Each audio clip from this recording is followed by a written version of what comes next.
Tonight, President Donald Trump says he's taking on autism. The president unveiling his plans alongside members of his administration, including his health secretary, Robert F. Kennedy Jr. At President Trump's urging, NIH, FDA, CDC, and CMS are turning over every stone to identify the etiology of the autism epidemic and how patients and parents can prevent and reverse this alarming trend. So tonight's big announcement centers on acetaminophen and leucovorin. The Trump administration is linking acetaminophen to an increase in autism cases and saying leucovorin could treat those cases. But some experts and parents say they need to see more evidence. Our Logan Gay joins us in studio tonight to break down the administration's plans. Logan? Yeah, Scott, let's break this down a little bit. Acetaminophen is the active ingredient in Tylenol. Now, the White House is touting unproven ties between that medication and autism.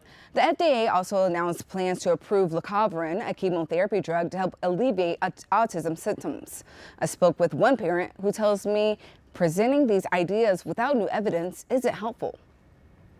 The White House is telling pregnant women to say no to Tylenol. Ideally, you don't take it at all, but if you can't tough it out, or if there's a problem, you're going to end up doing it. Health and Human Services Secretary Robert F. Kennedy Jr. says federal health agencies are leaving no stone unturned to identify the causes and possible cure for autism.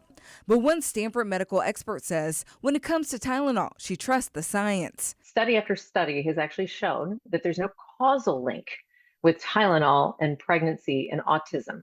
He didn't really regret. Indianapolis mother Erin Ed's 19-year-old son Levi is on the autism spectrum. He was diagnosed when he was 3 years old. When you receive an autism diagnosis, the first thing is the mourning of the childhood and the life that you had kind of laid out for your child. And then next you go, okay, now what? Ed says she's seen the world take autism more seriously over the years. She says she's grateful the administration is addressing it, but she says she has complicated feelings about the recommendations coming from the White House. I have to see numbers.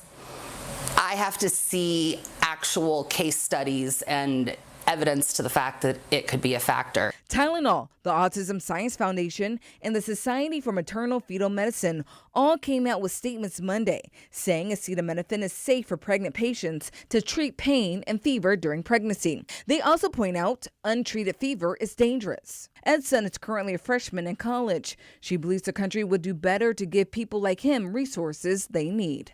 But in the meantime, we need to be developing the tools for our community to be able to support these people for the rest of their lives. So the federal government says it's spending $50 million to look for the cause of autism.